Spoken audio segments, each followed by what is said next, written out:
일단 생뚱맞은 얘기가 될 수 있겠지만 우리 화폐 얘기를 하면서 이 화제 중심이 전부 미국에 있고 이 통화를 조절하다가 이 자유무역 분쟁 이런 것들을 해치게 되고 금리 얘기를 또 안 해볼 수는 없을 것 같은데 금리 인하는 일단 물 건너갔다고 보시는. 완전히 물 건너간 건 전 여전히 아니라고 생각하고요. 다만 중요한 거는 뭐냐면 미국의 FOMC에서 발표하는 점도표는 별로 안 믿으시는 게 좋겠다. 지금 작년도부터 22년도부터 사실 채권 시장이 먼저 선반영해가지고 금리 인하를 예상해서 채권을 많이 사들이면서 금리가 떨어졌다가 또 그렇지 않다 그러면서 금리가 다시 올라가고 이런 게 두 번 지금 반복이 됐습니다. 22년도에 크게 반복이 됐었고 23년도에 10월쯤에 이스라엘 하마스 전쟁이 일어나면서 또 안 되겠구나 이랬고 최근 들어서 또 일어나고 있는 이제 세 번째 상황인 거죠. 그러면은 점도표는 그들이 오히려 과거와는 다르게 이제 많은 FOMC 위원들이 이렇게 됐으면 좋겠다라는 희망에서 찍는 약간 전망 포캐스팅에 불과하고요. 이렇게 상황별로 변화가 생기면은 사실은 그렇게 유효하지 않아요. 의미가 없는 거죠. 근데 핵심은 뭐냐면 지금 파월 의장이 계속적으로 어떻게 보면 명분을 만들어 놓은 것이 금융시장이 뜨겁다 하더라도 어느 정도 물가가 안정화되는 기미만 보이면 정상화 측면에서, 그러니까 경기가 나빠질까가 아니라 어느 정도 경기를 버티는 와중에도 금리가 너무 높은 것을 다시 되돌린다는 의미에서 정상화를 시킨다는 의미에서 인하를 할 수 있다는 언급을 했었거든요. 그래서 지금 제가 바라보는 관점, 물론 이게 지금 금리 인하 이슈, 인하를 하지 못하고 인상을 할 수도 있다라는 이슈들이 전쟁과 관련된 이슈랑 다 맞물리기 때문에 물론 100%라는 건 없습니다, 세상에. 하지만 저는 이 시즌이 지나고 나면 또 인하에 대한 기대와 어떤 멘트들이 나올 수 있기 때문에 다만 그 수치나 보폭 자체는 굉장히 스테디하고 느릴 것이다. 올해는 1회 정도 인하 정도 가능하지 않을까. 연말까지 기다렸다가 이렇게 생각을 하고 있습니다. 자잘한 트러블들이 계속 발생이 되면서 유가가 계속 올라가면 결국에 물가도 자극을 받을 수밖에 없을 것 같은데 타이트하게나마 조금 개선되려는 방향만 유지가 되면은 금리 인하가 연말에는 한 차례 정도는 가능할 수도 있지 않을까. 자, 금리를 조절하기 위해서도 디지털 달러도 어떻게 보면은 모든 기록들이 다 남는다고 해요. 그게 통제가 가능하기 때문에 통화량을 조절을 할 수 있고 그런 개념으로 디지털 화폐를 도입을 한다라고 이해를 하면 되겠습니다. 네, 통화 당국자 입장에서 바로 그게 1차적인 목표입니다. 우리가 디지털 달러라고 하면은 페드가 직접 발행한 이 달러가 어느 곳에 어떻게 얼마만큼이 축적이 되어 있는지 분산 원장이나 트랜잭션에 다 남아요. 근데 우리가 그동안 인플레이션 상황을 보시면요, 러시아 전쟁이 뻥 터졌죠.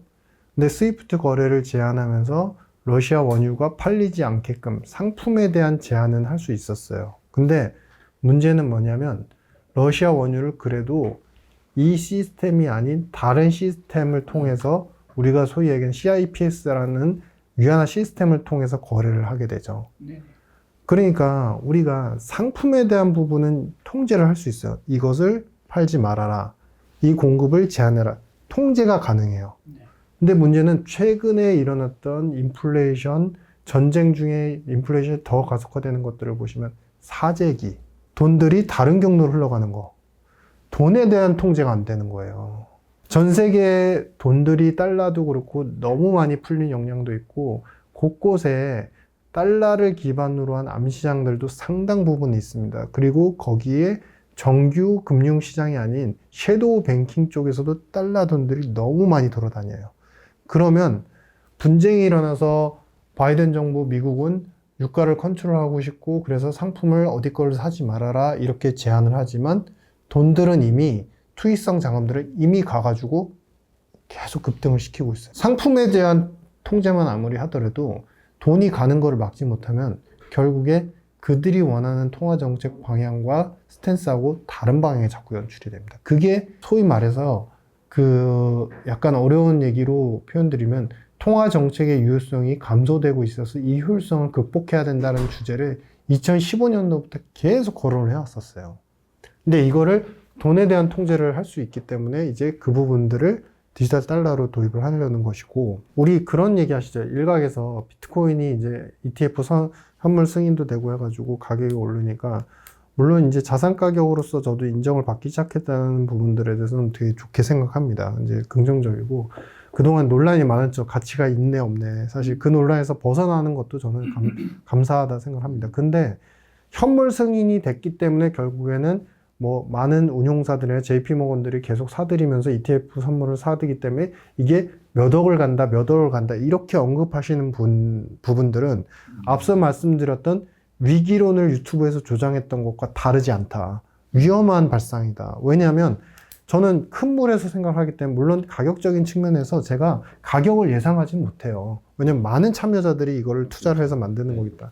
근데 승인을 해줬다는 부분 가지고서 가격 상승을 갖다가 무조건 외치는 부분은 경계해야 된다. 왜냐하면 ETF 승인을 해줬고 비트코인의 세상이 열린 것 같지만 우리가 분할해서 보시면요. 얼마 전에 디지털 달러 도입에 대해서 제가 잠시 말씀드렸지만 큰 그림에서 G7하고 디지털 달러 베타 테스트, IT 테스트를 도입을 이미 해봤고 여기서 이제 시스템 설계를 구체화할 겁니다. 그러면 신흥국 쪽에도 디지털 달러를 적극적으로 공급하냐? 그렇지 않습니다. 왜냐하면 신흥국 쪽 같은 경우는 하나 예를 들어드리면 아르헨티나 페소 같은 경우는 환 변동이 하루에도 막 5%, 7%막 급등량이 어마어마합니다. 그래서 실제로 그 내부에 있는 국민들이 슈퍼 가지고 그 다음날 뭐 물건 하다못해 식료품 하나, 사과 하나를 사려고 해도 수십 장을 가져가야 돼요. 근데 그 수십 장을 갖고 있는 밤사이에 가격이 급등락을 해버리니까 수십 장이었는데 내일 우유 사려면 30장만 가지고 가면 되는데 40장, 50장을 가지고 가야 돼요. 그러니까 어떻게 되냐면요. 이들이 암시장이 되게 발달해 돼 있는데요. 실제로 여행 유튜브들 한번 보시면요.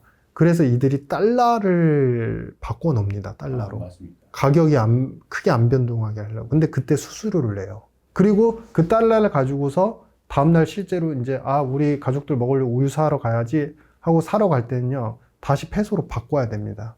그쵸. 그 페소 바꾸는 상인들이 골목골목 벽에 막 서 네. 있더라고. 그때 수수료를 또 내야 돼요. 그러면 그 달러 가지고 가서 그냥 슈퍼에서 내면 안 되나요? 그거 유튜브 한번 찾아보세요. 여행 유튜브 요즘.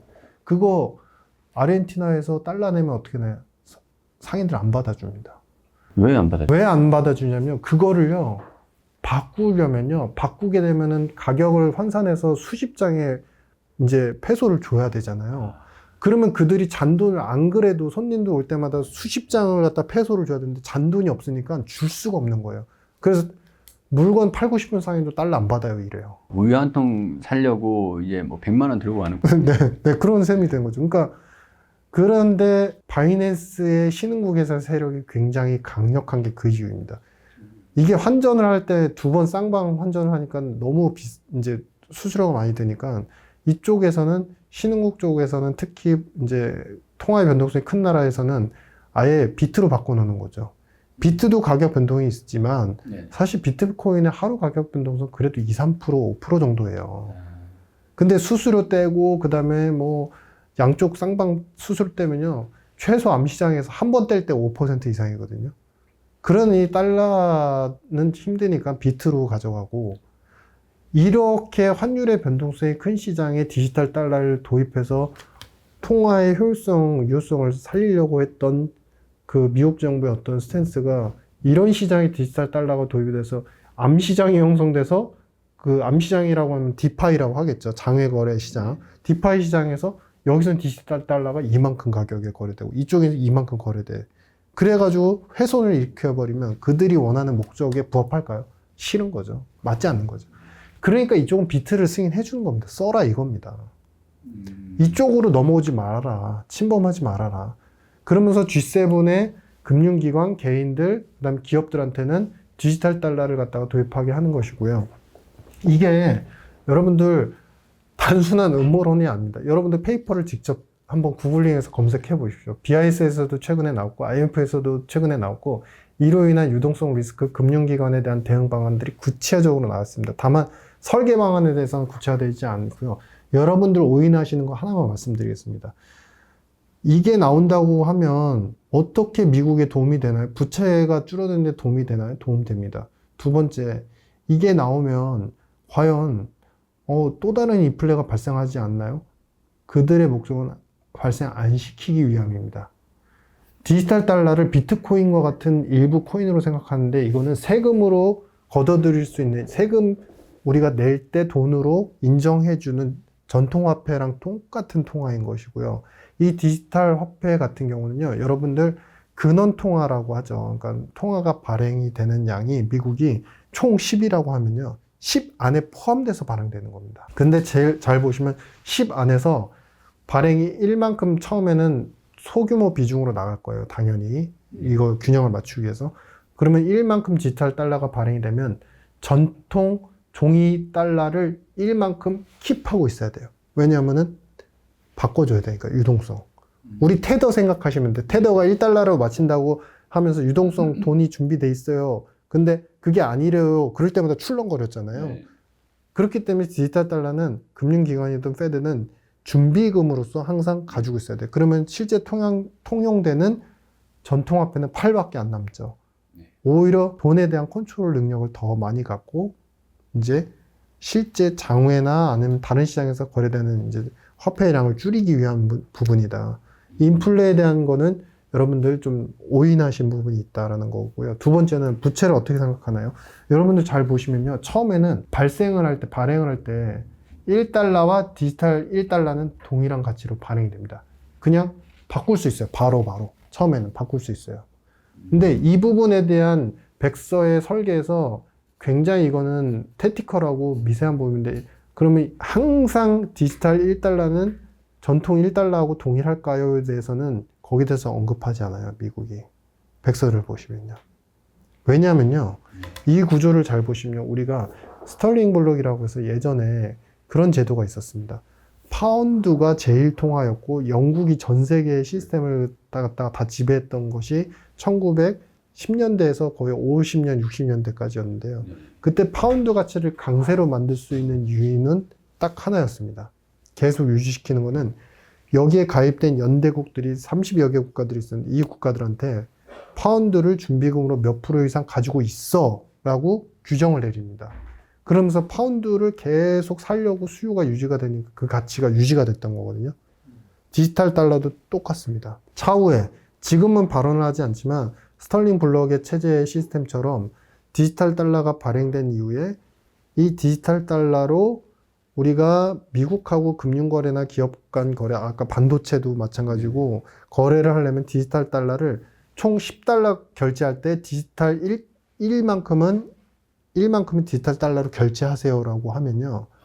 발행량 대비해서 그쪽의 요구가 자꾸 늘어나고 숫자를 갖다가 자꾸 올리면요. 디지털 달러를 사려는 금융기관, 그 다음에 기업들 무역 거래업자들의 수요가 늘어나죠.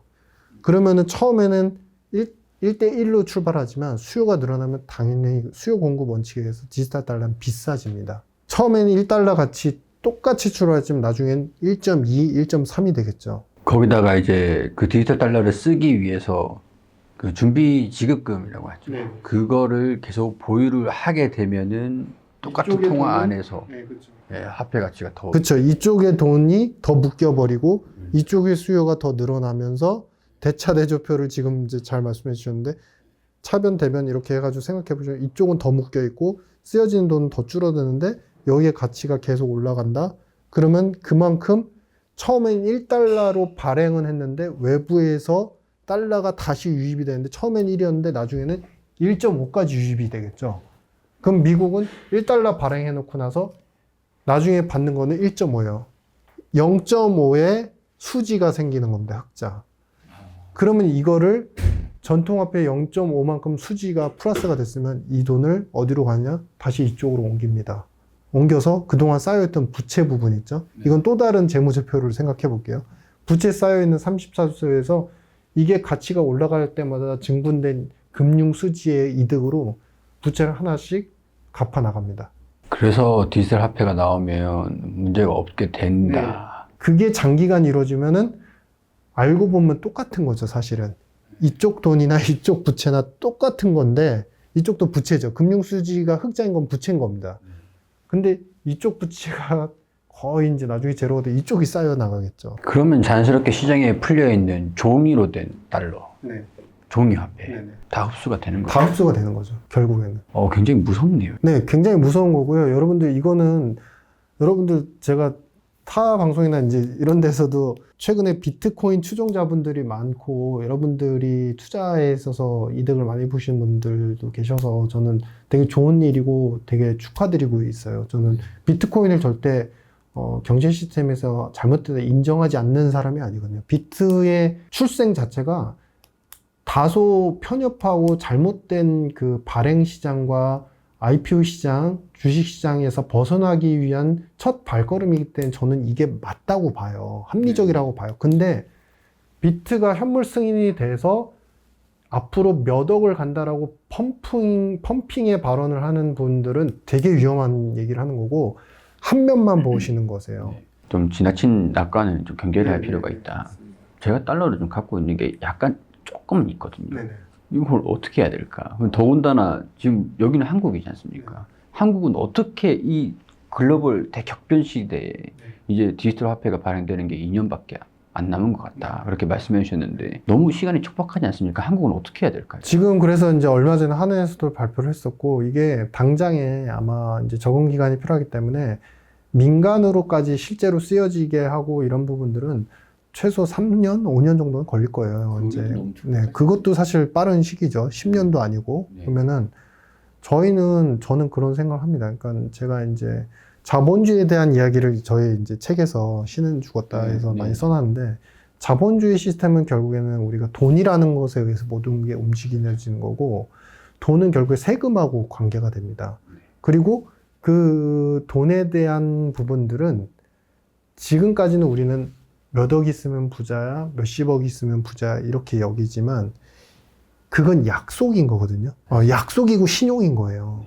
우리가 뭐 10억짜리, 20억짜리 아파트가 있어서 나는 부자야 라고 하지만 그거를 약속에 의해서 1억으로 만들 수가 있어요. 그 뭐냐면은 디지털 달러가 도입이 되면서 우리가 통화의 달러 베이스에 의한 어떤 통화 가치의 변동이 생기면서 이쪽의 수요가 완전히 몰리게 되면 우리 원화에 대한 디지털, 우리도 CBDC가 생길 것이고 이 가치가 크게 변동을 할 수가 있는데 그건 아마도 당연히 디지털 달러가 강세면 이쪽은 당연히 약세이겠죠.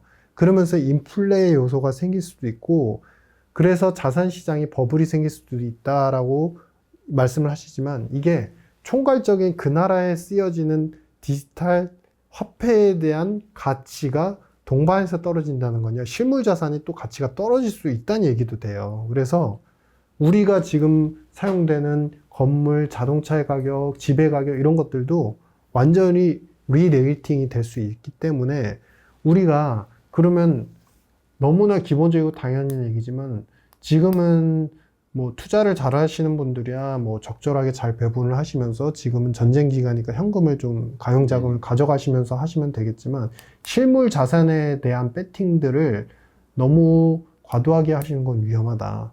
왜냐면 이거는 단순히 우리나라 세제나 법안으로서 이렇게 통제되는 부분이 아니라 전 세계 통화의 가치의 변동이 올 수 있는 부분이 있기 때문에 그거를 좀 조심하시는 게 중요하고 달러를 갖고 계신 분들은 어떻게 보면 일정 부분 해지를 이미 해놓고 있는 상태인 것이다 라고 볼 수 있겠죠. 그겁니다. 그러면 이 인플레이션 해지를 어떻게 시켜야 될 것인가를 고민했을 때 그럼 달러를 들고 있는 게 그게 아니면 금을 들고 있는 게 금은 반대입니다. 만약에 미국이 이제 이번에 이런 승리를 한다, 디지털 화폐 개혁으로까지도 승리를 한다 하면은 미국은 금을 원하지 않거든요. 왜냐면은 금 본위에서 넘어오면서 달러 본위로 넘어왔기 때문에 금이 다시 또 가격 상승과 수요 상승을 최근에 나타나는 그런 부분들은 사실 수요가 늘어난 거는 중국이 달러랑 미국채를 안 사고 금을 사기 때문이에요.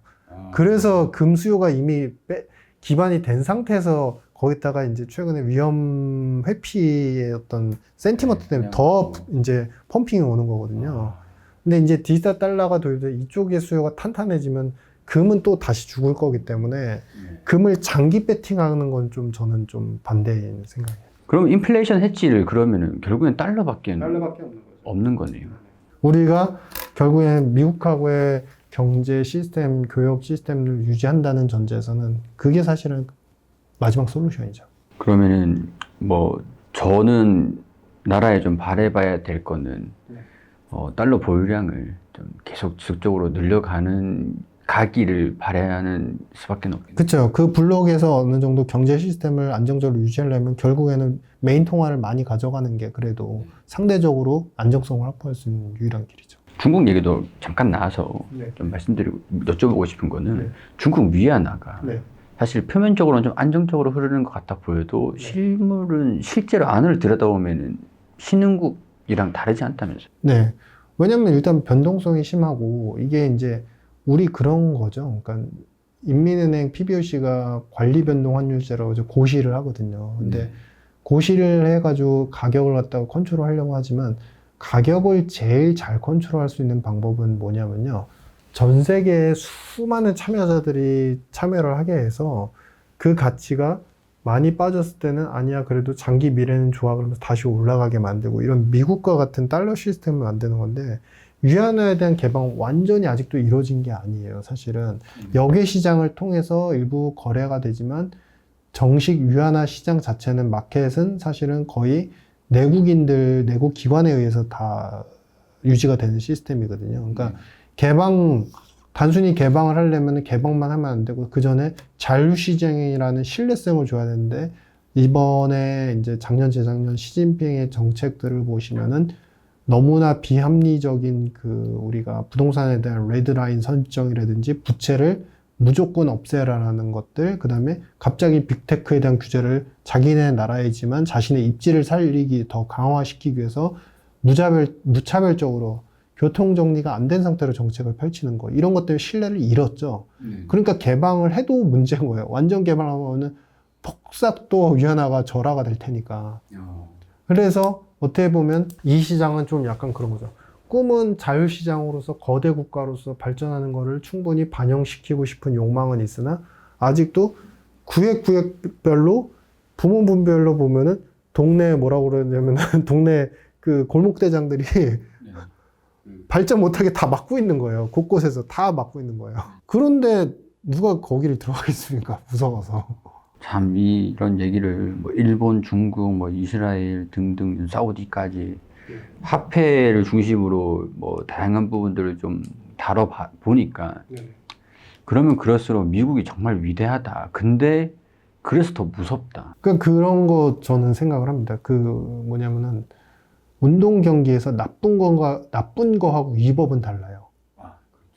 스테로이드제를 불법 약물을 먹어서 운동하는 건 위법인데 운동하면서 이쪽은 가난해서 못 만드는 정말 빠른 신발, 막 그 탄력성 좋은 신발, 그다음에 공기 저항이 제로인 막 옷, 그리고 완전히 머리까지 삭발해가지고 저항을 하나도 안 받게 하는 거 이런 거는 위법은 아닌데 좀 뭐라고 해야 되지? 별로다. 이 선수들은 그런 거 하지도 못하는데 좀 우리 속칭 얘기해서 얍실하네? 약간 이런 표현 하지 않습니까? 미국은 정말 그런 기법들을 너무 잘 발견해요. 그런 트럼프가 당시에 중국과의 그런 무역 분쟁을 시작했을 때도 트럼프 왜 저러지? 그런 생각밖에 못 했었거든요. 왜 이 자유 경제 체제를 해치려고 그러지? 딱 그런 생각이었는데, 참 이제 지금까지 그 이후에 겪었었던 그런 여러 가지 사건들, 그런 것들과 오늘 박사님께서 말씀해 주시는 것들 들어보니까, 제 책을 읽으면서도 좀 느꼈었던, 내가 알고 있었던 것과 세상은 정말 현실이구나. 그걸 오늘 또 다시 만나 뵙고 얘기 들으면서 또 느끼게 되는 것 같습니다. 맞습니다. 그래서 제가 이제 마지막으로 좀 정리를 해드리자면 저는 그런 기법과 테크니컬한 요소가 경제에 굉장히 많이 살아있기 때문에 그러한 데 감을 많이 익히시면서 투자를 하시거나 사업을 하시는 게 현실적으로 도움이 되지 원론적인 비판, 뭐 정부는 이래야 되는데 안 돼 이런 요소들은 순간의 감정의 어떤 해소는 될지언정 현실에는 도움이 안 돼요. 왜? 망할 거라고 지적하고 굉장히 역시 내 생각에 맞았어 라고 기쁜 마음에 잠들지만 그 다음날 일본의 니카이는 또 급등해 있습니다.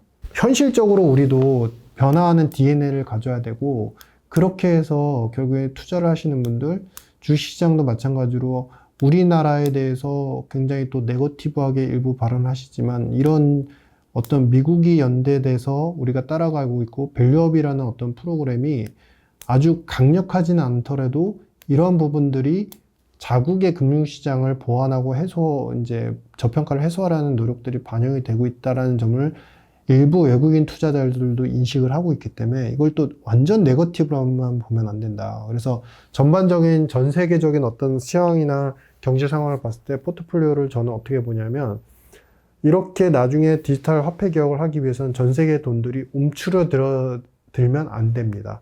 왜? 내가 발행하는 디지털 화폐를 누군가 열심히 사게 만들면 각 시장의 레버리지화가 잘 돼 있어야 됩니다. 돈이 줄어들어 있는데 디지털 화폐를 발행하면 살까요? 안 하죠. 형편이 좋아야 사는 거죠.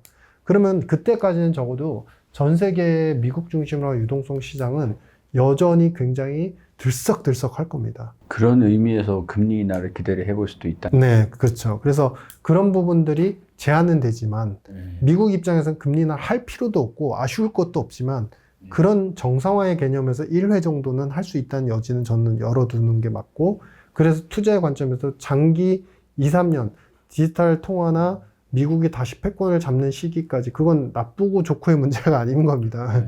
그런 차원에서 장기간 플랜을 봤을 때는 위험자산 선호로 베팅을 어느 정도 가져가시되 타임리하게 지금처럼 금리 인하에 대한 실망감 나오고 그 다음에 전쟁에 대한 분쟁 리스크가 나올 때는 중간중간 위험관리, 돈에 대한 현금 흐름 확보의 관리는 하시면서 가시자. 이 내용을 알고 계시면 그렇죠. 그 시기가 기회가 될 수 있겠죠. 그렇죠. 근데 만약에 판이 바뀌었다. 미국이 실패할 것 같다. 그러면은 재편을 해야 되는 거고 그래도 택티컬하게 기술 개발을 하면서 가져간다. 그러면 일단 탑에서 어느 정도 의도와 정책들이 버티고 있으니까 나는 투자를 해도 된다는 관점이 스스로의 신뢰와 믿음이 생기면 성공할 확률이 높아지는 거죠. 근데 단기 시황에 단기 분쟁과 전쟁에만 또 초점을 맞추면 세상이 다 망할 것 같아요. 그렇죠. 돈 다 빼가지고 빅스 사고 무조건 달러 사가지고 내일 출국해야 될 것 같습니다.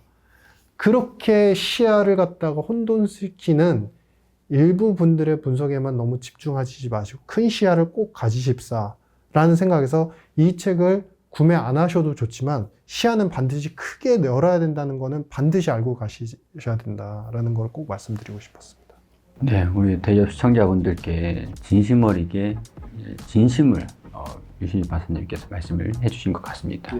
우리 대기업 채널에 오셔서 구독해 주시면서 순차적으로 업데이트 되는 유신희 박사님의 내용들, 물론 책을 구매를 하시면서 같이 보시면 분명히 도움이 좀 되실 것 같습니다. 이런 것들은 뭐 돈을 주고도 살 수 없는 그런 정보들이라고 저는 판단을 하거든요. 가치로 매길 수 없는 그 경험을 들었던 것 같습니다. 굉장히 오늘 이렇게 말씀해 주신 유신희 박사님께 감사 인사드립니다. 네, 감사합니다. 들어주셔서 감사합니다. 네.